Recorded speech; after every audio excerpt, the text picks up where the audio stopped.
وَمِنَ النَّاسِ مَن يَتَّخِذُ مِن دُونِ اللَّهِ أَندَادًا يُحِبُّونَهُم كَحُبِّ اللَّهِ. اب اس کا رزلٹ یہ ہونا چاہیے کہ محبت کا محور اللہ کی ذات ہونی چاہیے. لیکن لوگ کیا کر رہے ہیں؟ وَمِنَ النَّاسِ مَن يَتَّخِذُ، اور لوگوں میں سے ایسے لوگ بھی ہیں جنہوں نے پکڑ لیا ہے من دون اللہ، اللہ کو چھوڑ کر، اندادا یحبونہم کحب اللہ، اللہ کا مد مقابل اور ہستیوں کو جن سے وہ محبت کرتے ہیں کحب اللہ، جیسا کہ محبت اللہ سے کرنی چاہیے. یہ تمام چیزوں سے تو اللہ سے محبت کرنی چاہیے. ہاں اللہ کے ریفرنس سے پھر کسی سے بھی محبت ہو سکتی ہے، جیسے جامعہ ترمذی میں حدیث ہے صحیح حسن لذاتی سند کے ساتھ کہ اللہ سے محبت کرو، اس نے تمہیں نعمتیں دی ہیں، اور مجھ سے اس لیے محبت کرو، نبی صلی اللہ علیہ وسلم فرمایا کہ میں اللہ کا رسول ہوں، اور میرے اہل بیت سے اس لیے محبت کرو کہ ان کی نسبت میرے ساتھ ہے. تو اللہ کی نسبت سے تو کیا جا سکتا ہے، لیکن ایبسولوٹلی کسی سے محبت نہیں، وہ اللہ کے ساتھ ہے.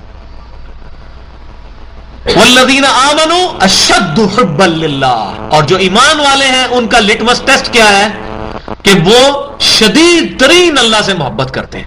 وہ تمام چیزیں دیکھ کے نا، آسمان کو دیکھ کے، بارش کو دیکھ کے، ان تمام جانداروں کو دیکھ کے کہتے ہیں سبحان اللہ، اللہ نے بنایا ہے، کیسی چیز بنائی ہے یار، کیا اللہ کی قدرت ہے.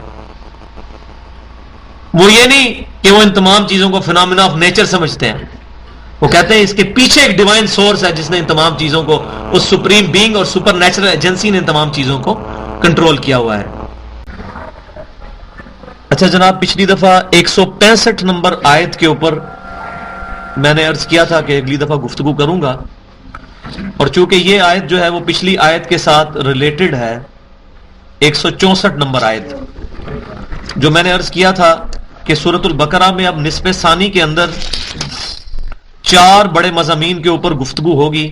ان میں سے پہلا مضمون ہوگا عبادات سے ریلیٹڈ، دوسرا مضمون احکام اور معاملات سے ریلیٹڈ، اور تیسرا جہاد بالمال، اور چوتھا جہاد بالنفس، اور اس کی بھی آخری شکل قتال، جو کہ اسلام کا سمم بونم ہے. Highest good of any anything is known as summum. Immanuel Kant کی فلسفی میں کسی بھی چیز کا جو سب سے ہائیسٹ گڈ ہوتا ہے اس کو سمم بونم کہتے ہیں. اسلام کا سمم بونم جو ہے وہ ہے قتال، کہ کوئی شخص اپنی جان بھی اپنے رب کے حضور قربان کرنے کے لیے تیار ہو جائے. یہ اسلام کا سمم بونم ہے، ہائیسٹ گڈ، سب سے بڑا اچھائی یہ انسان کر سکتا ہے. تو یہ 4 مضامین میں پھر میں نے عرض کیا تھا کہ یہ جو سورۃ البقرہ کا نصف ثانی ہے، ان 4 مضامین کے اوپر آیات آئیں گی، اور پھر ان میں وقفے وقفے سے چند بڑے خوبصورت پھول آئیں گے جو اللہ تبارک و تعالیٰ نے، آپ سمجھے، کمپریہنسو آیات نازل فرمائی ہیں. ایک ایک آیت کے اندر پورا ایک ٹاپک کور کیا ہے. اس میں جو پہلا پھول آیا تھا وہ تھی سورۃ البقرہ کی 164 نمبر آیت. اس کو ذرا نکال لیں تاکہ اس کے ساتھ پھر اس کو ریلیٹ کریں گے. اس سے پچھلی آیت یہ پہلا پھول آیا تھا، ان فی خلق السماوات والارض، بے شک زمین و آسمان کی پیدائش میں، واختلاف اللیل والنہار، اور رات اور دن کے آنے جانے میں. اس آیت پہ میں پچھلی دفعہ گفتگو کر چکا ہوں، لیکن آج میں تھوڑا اس کو ریلیٹ کرنے کے لیے اس سے سٹارٹ لے رہا ہوں. والفلک التی تجری فی البحر بما ينفع الناس، اور جو جہازوں کی اور کشتیوں کی گردش ہے سمندروں کے اندر، پانیوں کے اوپر، لوگوں کے فائدے کے لیے. کیونکہ اگر پانی کے اندر بوئنسی نہیں ہوگی، اچھال کی قوت جس کو ارشمیدس کہتا ہے، اس وقت تک کوئی چیز پانی پر تیر نہیں سکتی.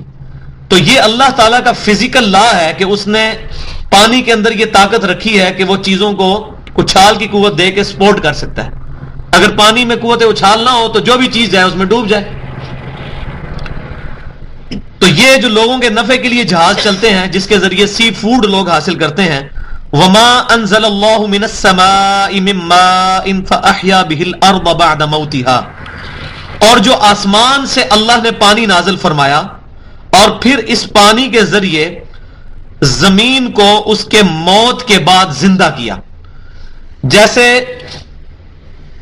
زمین جو ہوتی ہے وہ بالکل خشک اور بنجر ہوتی ہے، اس کے اندر ہم بیج وغیرہ بو بھی دیں تب بھی فزیکلی کوئی چیز سامنے نظر نہیں آ رہی ہوتی.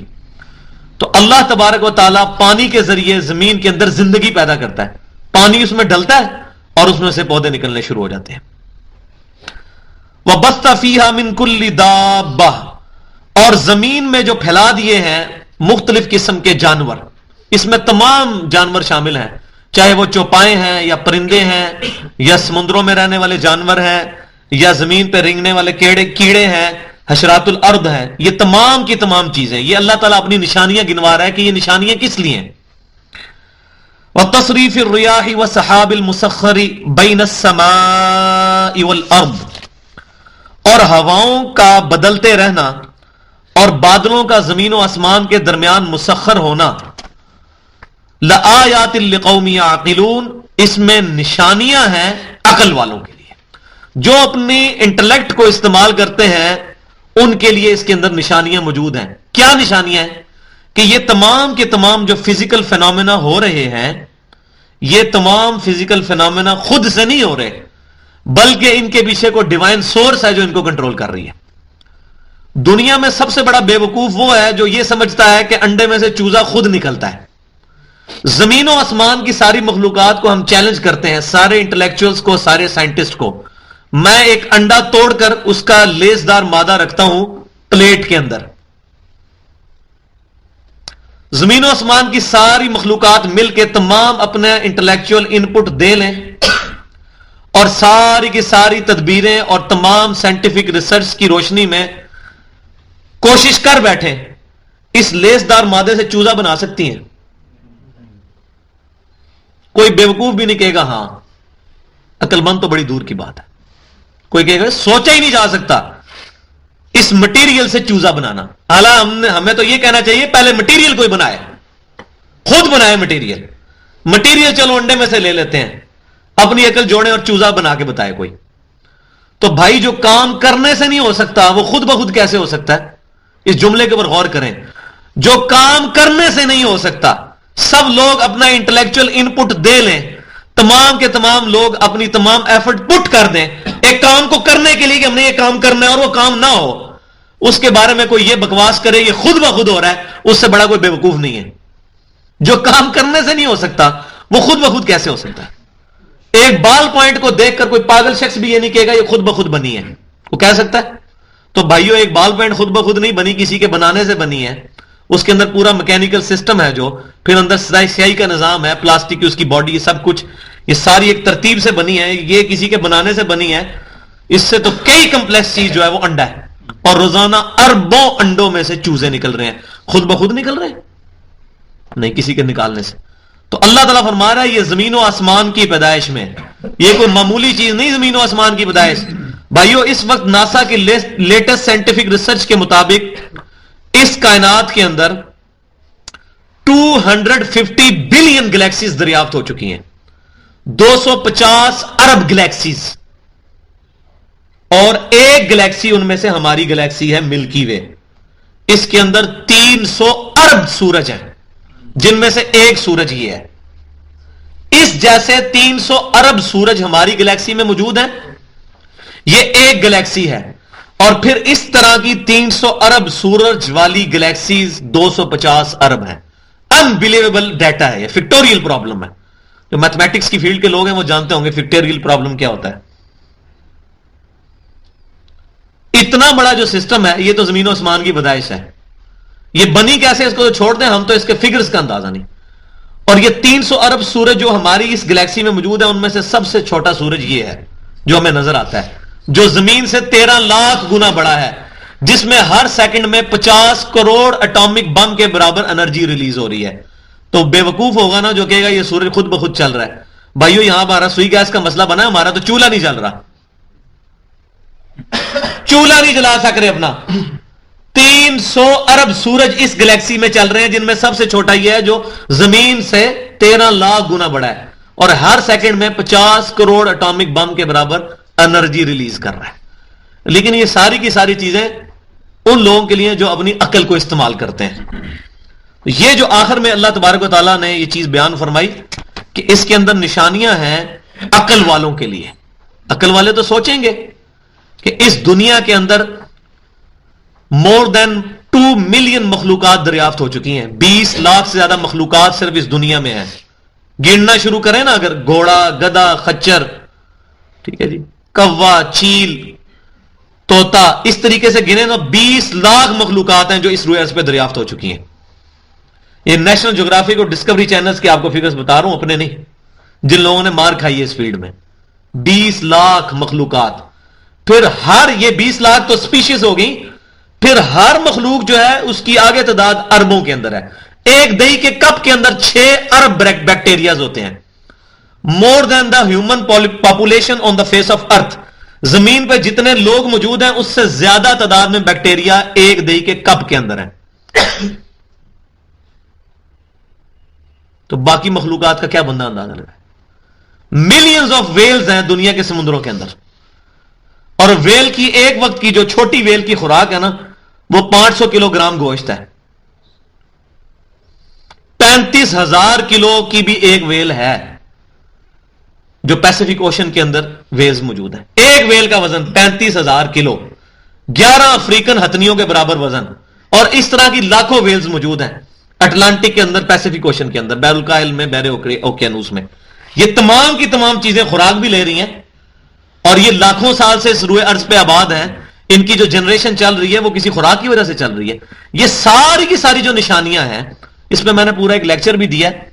آپ یوٹیوب پہ لکھیں اسلام کی ڈکشنری تو 10 لیکچرز کھلیں گے. ان میں سے ایک لیکچر ہے اللہ کون ہے، who is Allah in the light of latest scientific research.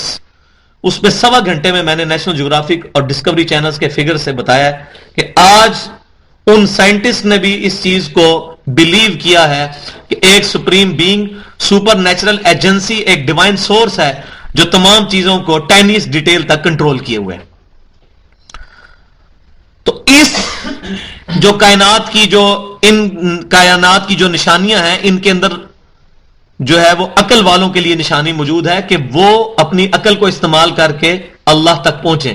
اور اس کا پھر ایونچوئل رزلٹ کیا ہوگا وہ اگلی آیت میں آ رہا ہے جو آج میں نے شروع کرنی تھی. وَمِنَ النَّاسِ مَن يَتَّخِذُ مِن دُونِ اللَّهِ أَندَادًا يُحِبُّونَهُمْ كَحُبِّ اللَّهِ. اور لوگوں میں سے ایسے بدبخت لوگ بھی ہیں کہ جو اللہ تعالی کے مد مقابل اور ہستیوں سے ایسی محبت کرتے ہیں جو اللہ سے کرنی چاہیے. وَالَّذِينَ آمَنُوا، اور جو ایمان والے لوگ ہیں، اشد حبا للہ، وہ شدید ترین اللہ سے محبت کرتے ہیں. ان کی جبلت میں، ان کی انسٹنکٹ میں اللہ کی محبت موجود ہے. اور واللہ کبھی انسان کبھی اکیلے میں بیٹھ کے صرف اپنے اوپر غور کرنا شروع کرے، اس کائنات کے تو بہت بڑے فگرز ہیں، وہ تو شاید سب لوگوں کو پتہ نہ چلیں. انسان صرف اس کے اوپر غور کرنا شروع کرے کہ روزانہ 1,00,000 دفعہ جو میرا دل دھڑک رہا ہے یہ خود بخود دھڑک رہا ہے. یہ دل روزانہ 10,000 لیٹر خون میرے جسم میں پمپ کرتا ہے، یہ خود بخود کر رہا ہے. ہر بندے کے جسم میں 1,00,000 کلومیٹر نسوں کا جال بچھا ہوا ہے جن تک خون پہنچتا ہے، یہ خود بخود پہنچ رہا ہے. 2.5 چکر زمین کے بنتے ہیں 1,00,000 کلومیٹر ہر بندے کے جسم میں. میرے پھیپڑے روزانہ 23,000 دفعہ سانس لیتے ہیں اور 23,000 دفعہ باہر نکالتے ہیں، یہ خود بخود ہو رہا ہے. میں تو 23 دفعہ خود سانس لوں نا یوں کر کے، خود لے کے نکالوں فزیکلی اپنی ایفرٹ پٹ کر کے، تو میں تو ایک دن بھی زندہ نہیں رہ سکتا. تو میری بے وقوفی اگر میں کہوں یہ خود بخود ہو رہا ہے. 12,000 دفعہ میری آنکھیں خود بخود جھپک رہی ہیں؟ نہیں، اس کو کوئی ڈیوائن سورس ہے جو کنٹرول کر رہی ہے. 25 دفعہ میرے گردے روزانہ ڈیلیسس کرتے ہیں. ایک ڈیلیسس کی قیمت 4,000 روپے مارکیٹ میں. 1,00,000 روپے کا کام میرے گردے روزانہ مفت کر رہے ہیں، یہ خود بخود ہو رہا ہے. ایک انسانی جسم کے اندر 100 ٹریلین سیلز ہوتے ہیں. کتنے؟ 100 trillion. 1 trillion is equal to 1000 billion. 1 trillion 1000 ارب کے برابر ہوتا ہے. اور 100,000 ارب خلیے ہر بندے کے جسم میں موجود ہیں جن تک آکسیجن روزانہ پہنچتی ہے. اگر ان تک آکسیجن نہ پہنچے یا ان کی ڈویژن ہی صرف کروموسوم کی جو ہے وہ ڈسٹرب ہو جائے تو انسان کو کینسر ہو سکتا ہے. تو روزانہ 100,000 ارب خلیوں کا بیک وقت صحیح پرفارم کرنا یہ خود بخود ہو رہا ہے. اس کو سائنٹسٹ کہتے ہیں کہ انگلینڈ جیسے 30 ملک ہوں اور سب ملک، یہ 30 ملک صرف درختوں سے پر ہوں، تو ان درختوں کے جتنے پتے بنیں گے نا اتنے انسان کے جسم میں خلیاں ہیں ایک بندے کے جسم میں. 30 انگلینڈ جیسے ملک صرف درختوں سے پر ہوں. واللہ یہ خود بخود نہیں ہو رہا. اگر یہ ہو رہا ہے خود بخود تو زمین و آسمان کی ساری مخلوقات مل کے ایک انسان کے جسم کے 100 ٹریلین سیلز تک آکسیجن پہنچا کے بتائے. ہم تو گن بھی نہیں سکتے ان کو. یہ تو میں صرف سیلز بتا رہا ہوں. ایک سیل کے اندر کتنے ایٹمز ہوتے ہیں؟ ایک پانی کے چھوٹے قطرے کے اندر 1 ارب ایٹم ہوتے ہیں، ایک پانی کے چھوٹے سے قطرے میں 1 ارب. تو اب ایٹموں پہ اگر بات جائیں تو کہاں تک جائے گی؟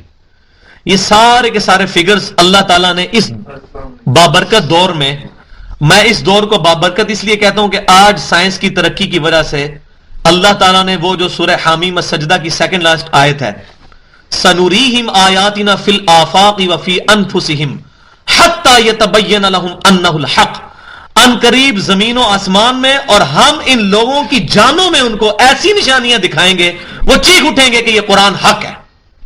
اور یہ کافروں کے ساتھ بات ہو رہی ہے کہ کافروں کو سنوریم آیاتنا فی الآفاق، اس سے پہلے کافروں کے ساتھ بات چل رہی، ان قریب ہم انہیں زمین و آسمان میں ایسی نشانیاں دکھائیں گے، وفی انفسہم، اور ان کی اپنی جانوں کے اندر بھی، حتی یتبین لہم انہ الحق، یہاں تک کہ یہ لوگ چیخ اٹھیں گے کہ قرآن حق ہے، یہ کلام حق ہے، اللہ کی ذات حق ہے.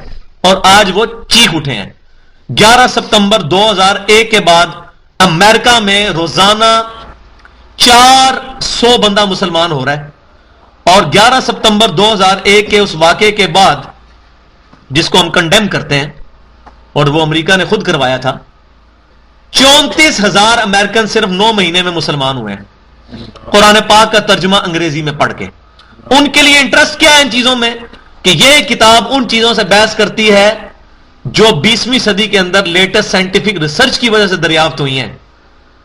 اور 1400 سال پہلے جبکہ الیکٹرانک مائکروسکوپ بھی موجود نہیں تھی، جب ہبل کی ٹیلیسکوپ بھی موجود نہیں تھی، اتنی ٹائنیس ڈیٹیل تک زمین و آسمان کی نشانیاں اور ماں کے پیٹ میں بچہ کیسے بنتا ہے، ایمبریولوجی کی فیلڈ کی ٹائنیس ڈیٹیل تک مینشن ہونا اس بک کے اندر، اور تقریباً 1000 کے قریب آیات سائنٹیفک فیکٹس کے اوپر بحث کرتی ہیں جن میں سے کوئی آیت بھی غلط نہیں ثابت اسٹیبلش سائنس کے مطابق.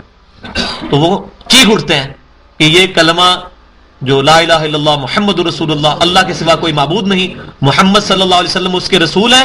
کیونکہ ایسا شخص جو 1400 سال پہلے ایسی باتیں کر گیا جو آج سے 100 سال پہلے بھی کرنا ناممکن تھی، تو اس کا کوئی اور جواب نہیں ہے کہ کوئی ڈیوائن سورس ہے جو اس کو ٹیچ کر رہی ہے. الحمدللہ. تو اس کا انٹلیکچوئل رزلٹ کیا ہے ان چیزوں کا؟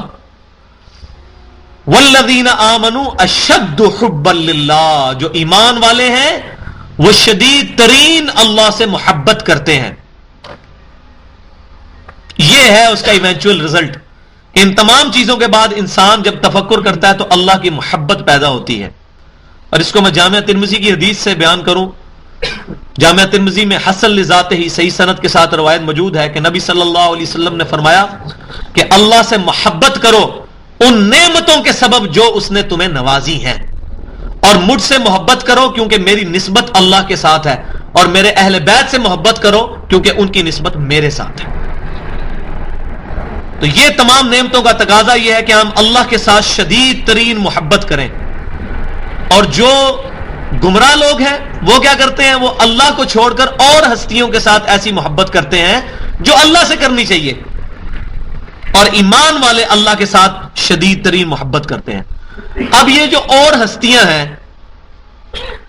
ان میں نمبر 1 تو وہ چیزیں ہیں کہ جو انسانوں نے اپنے ہاتھوں سے بت تراش کر ان کو اپنا معبود ٹھہرا لیا. اسی طریقے سے نیک اولیاء اللہ جنہوں نے اللہ تبارک و تعالی کی طرف لوگوں کو دعوت دی، ان کی محبت میں غلو کر کے لوگوں نے ان کے بھی بت بنا کر اور ان ہستیوں کو بھی پوجنا شروع کر دیا. اور بدبختی کی بات یہ ہے کہ نبیوں کے ماننے والی امتوں میں بھی یہ خرابیاں پیدا ہوئی. عیسائی کہ جن کی طرف اللہ تعالیٰ نے سیدنا عیسیٰ علیہ السلام کو مبعوث فرمایا تھا، وہ عیسیٰ علیہ السلام کو برحق ماننے کے باوجود عیسیٰ علیہ السلام کے لیے ڈیوینٹی کلیم کرتے ہیں. اور وہ ایسی ایسی بات کرتے ہیں جو آج کا پڑھا لکھا بندہ ایکسپٹ ہی نہیں کر سکتا. وہ پڑھے لکھے بندے کے دماغ میں بیٹھتی ہی نہیں وہ بات. تو نبیوں کے ماننے والی امتوں میں بھی ایسی خرابیاں پیدا ہونی شروع ہوئی کہ اللہ تعالیٰ کے مقابلے پہ اور ہستیاں. ہاں اللہ کے تابع لائی جائیں پھر ٹھیک ہے. ہم معاذ اللہ استغفر اللہ یہ نہیں کہتے کہ انبیاء کرام علیہ السلام کی یا اولیاء اللہ کی ان کی توہین کی جائے. یہ تو بالکل خارجیت کا فتنہ ہے ان کی توہین کرنا. یا یہ کہنا کہ بڑے سے بڑا بزرگ ہو، ولی ہو، پیغمبر ہو، اللہ کے سامنے چمار سے زیادہ ذلیل ہے، یہ ایسے کفری عقیدے ہمارے نہیں ہیں. قرآن اور سنت نے ہمیں یہی بتایا کہ ہم نے انبیاء کرام کی رسپیکٹ کرنی ہے. وجیہ فی الدنیا والآخرہ عیسیٰ علیہ السلام کو کہا گیا، موسیٰ علیہ السلام کو کہا گیا عند اللہ وجیہا، اللہ کے حضور وجاہت والے ہیں، ہم ان کی عزت کرنے والے ہیں، لیکن ان ہستیوں کو اللہ کے مقابلے پہ نہ کھڑا کیا جائے. تو جو اللہ کے مقابلے پہ کھڑا کرتے ہیں ان لوگوں کو ایسا انداز میں سمجھانا چاہیے، نہ کہ ان ہستیوں کی گستاخی کرنا شروع کر دے بندہ. تو اس فرق کو سمجھیں. یہ کہنا کہ نبی صلی اللہ علیہ وسلم ہماری طرح کے انسان ہیں، ان کے بھی 2 ہاتھ تھے، ہمارے بھی 2 ہاتھ، ان کی بھی 2 آنکھیں، وہ ہماری طرح تھے، ٹھیک ہے، وہ انسانیت کی صفت کے اندر تو ہماری طرح تھے، لیکن اس کے ساتھ انصاف کا تقاضا ہے کہ یہ بتایا جائے وہ ہماری طرح نہیں بھی تھے. تیری آنکھ تو سامنے بوڑھا ہو جائے تو اپنے بیٹے کو نہیں پہچان سکتی. اور بخاری اور مسلم کی حدیث ہے نبی صلی اللہ علیہ وسلم نے نماز کے دوران آنکھیں اٹھائیں تو جنت دیکھ لی، اور جنت میں بھی انگوروں کا گوشہ دیکھ لیا، اور آپ توڑنے لگے آگے بڑھ کر. پھر واپس آئے، صحابہ کرام نے بعد میں پوچھا تو فرمایا کہ مجھے اللہ تبارک و تعالیٰ نے جنت دکھائی اور میں نے ارادہ کیا گوشہ توڑ لوں. یعنی ارادہ توڑنے کا مطلب ہے ہاتھ بھی وہاں تک پہنچ جانا تھا، تبھی توڑنا ہے نا، خالی اشارے سے تو نہیں توڑنا. بخاری مسلم کی حدیث ہے کہ صحابہ کرام علیہ رضوان نے وصال کے روزے رکھنے شروع کیے. نبی صلی اللہ علیہ وسلم چونکہ وصال کے روزے رکھتے تھے، بغیر افطار کیے اگلا روزہ، پھر کنٹینیوس روزہ. تو صحابہ کرام نے جب 2-3 دن رکھے تو وہ تو بے ہوش ہو گئے. تو نبی صلی اللہ علیہ وسلم نے ان کو فرمایا، بخاری مسلم کی متفق علیہ حدیث ہے، ایکم مثلی، تم میں سے کون ہے جو میری مثل ہے. کسی نے نہیں آگے گستاخی کی، قل انما انا بشر مثلکم. آج کا کوئی گستاخ ہوتا تو بکواس کر دیتا، قل انما انا بشر مثلکم. صحابہ کو یہ آیت نہیں تھی آتی، ایکم مثلی، کون ہے تم میں سے میری مثل. کسی کی جرت نہیں ہوئی ہے بکواس کرنے کی، انما انا بشر مثلکم اس جگہ پر، کیونکہ ان کو پتا تھا کہ یہ اس کانٹیکسٹ میں بات نہیں ہو رہی ہے. تو آپ نے فرمایا کہ میں تو اپنی راتیں اپنے رب کے حضور گزارتا ہوں، مجھے کھلاتا بھی ہے پلاتا بھی ہے. بخاری مسلم کی متفق علیہ حدیث ہے، نبی صلی اللہ علیہ وسلم کے مبارک پسینے میں سے خوشبو آتی ہے، امام کعبہ کے پسینے میں سے تو بدبو آتی ہے، سیدنا ابوبکر صدیق کے پسینے میں سے بدبو آتی ہے. کون انسان کا مقابلہ کر سکتا ہے؟ تو جب ہم کہتے ہیں کہ آپ صلی اللہ علیہ وسلم انسان ہے تو اس سے مراد یہ ہے کہ آپ انسانوں میں آئے تو ظاہر انسان ہی آئے گا پیغمبر. سورہ بنی اسرائیل میں ہے کہ زمین میں اگر فرشتے آباد ہوتے ہم فرشتوں کو نبی بنا کے بھیجتے. انسان ہے تو انسانوں کو نبی بنا کے بھیجا. لیکن جہاں مرتبے کی بات ہے، یہ اسپیشلٹی کی بات ہے، تو کوئی بندہ ان کے ساتھ میچ نہیں کرتا. تو یہ تصویر کے دونوں رخ بیان کرنے چاہیے. ہوتا یہ ہے کہ ایک طرف لوگ بشریت کو سمجھتے ہیں گستاخی ہے، اور اس کی آڑ کے اندر نبی صلی اللہ علیہ وسلم کو نور من نور اللہ کا عقیدہ بتانا شروع کر دیتے ہیں. وہ ایک ایکسٹریم ہے پینڈولم کی. پینڈولم کی دوسری ایکسٹریم یہ ہے کہ وہ بشریت ثابت کرتے ہوئے گستاخ رسول ہو جاتے ہیں، وہ دوسری طرف نکل جاتے ہیں. تو درمیان کی راہ یہ ہے کہ ہم نبی صلی اللہ علیہ وسلم کو انسان مانتے ہیں مگر اپنی طرح کا نہیں. انسان تھے وہ لیکن ہماری طرح کے نہیں. ان کی اللہ تبارک و تعالیٰ نے کوالٹیز ایسی رکھی تھی جو ہم میں سے کسی کی نہیں ہے. ٹھیک ہے جی. تو میں نے اس کے اوپر ڈیٹیل سے گفتگو اس لیے کی کہ یہ اللہ تعالیٰ کے مقابلے پر جو ہستیوں کی بات ہو رہی ہے، اس کی آڑ میں یہ نہیں کہ توحید بیان کرتے ہوئے بندہ گستاخی بیان کرے. تو اس کو ایک جملہ یاد کریں کہ توحید بیان کریں گے، توہین بیان نہیں کریں گے. ٹھیک ہے جی.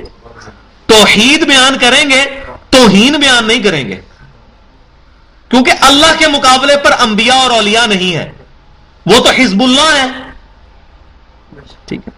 حزب الشیطان جو ہے وہ ہے اللہ کے مقابلے پر.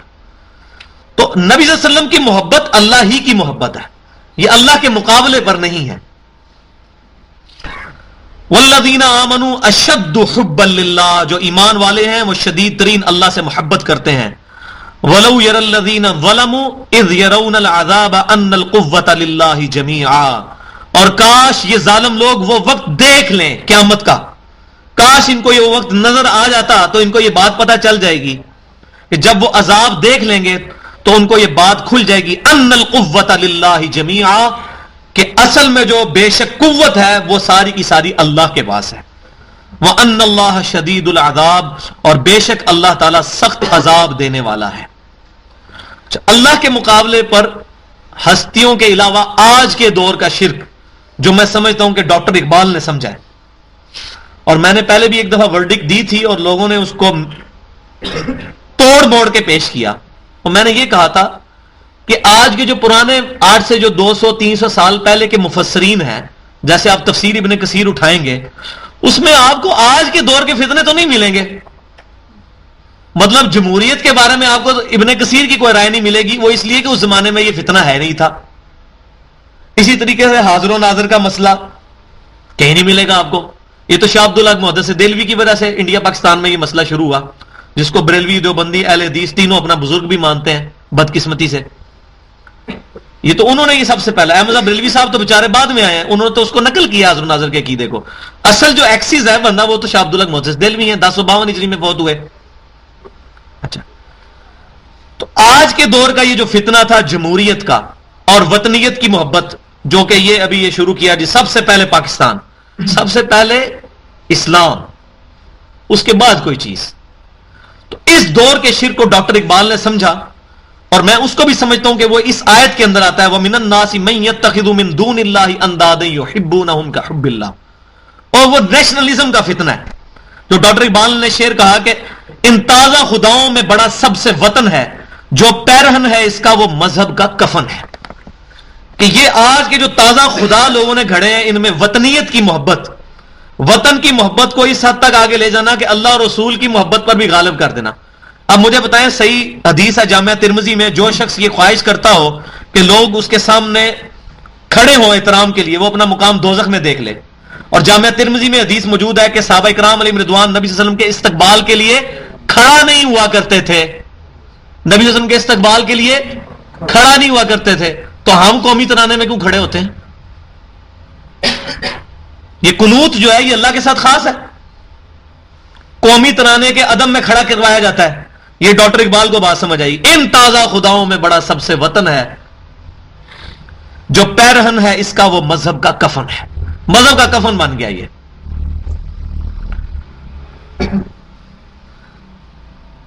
تو میں نے یہ بات کی تھی کہ اس دور کے فتنوں کو اس دور میں اگر کسی بندے نے سمجھا ہے تو ہمیں اس سے وہ چیز لینی چاہیے. تو اس کو بگاڑ کے کسی نے پیش کیا جی، اس نے کہہ دیا ڈاکٹر اقبال کا مرتبہ جو ہے وہ حافظ ابن کثیر سے بھی زیادہ ہے. میں نے یہ بات نہیں کی. میں تو یہ بات بھی کرنے کے لیے تیار نہیں ہوں کہ حافظ ابن کثیر کا مرتبہ ڈاکٹر اقبال سے زیادہ ہے، کیونکہ مرتبہ تو اللہ کے حضور ہے. ہم کس طرح کسی کا مرتبہ ڈیفائن کر سکتے ہیں؟ ہاں صحابہ تک بات ٹھیک ہے، صحابہ تابعین تبع تابعین، ان کی تعریف تو موجود ہے. بعد میں کس مرتبہ کس کا مرتبہ زیادہ ہے، کس کا کم ہے، یہ تو اللہ کے سپرد ہم کرتے ہیں. میں تو یہ بھی کہنے کے لیے تیار نہیں ہوں کہ حافظ ابن کثیر کا مرتبہ ڈاکٹر اقبال سے زیادہ ہے. یہ میں کہوں کہ ڈاکٹر اقبال کا مرتبہ ان سے زیادہ ہے. اللہ کو پتا ہے جی کس کا مرتبہ زیادہ ہے. ہم یہ کہیں گے کہ ہم نے جس سے جو اچھی چیز لرن کی ہے وہ ہم اس کے ریفرنس سے کوٹ کریں گے.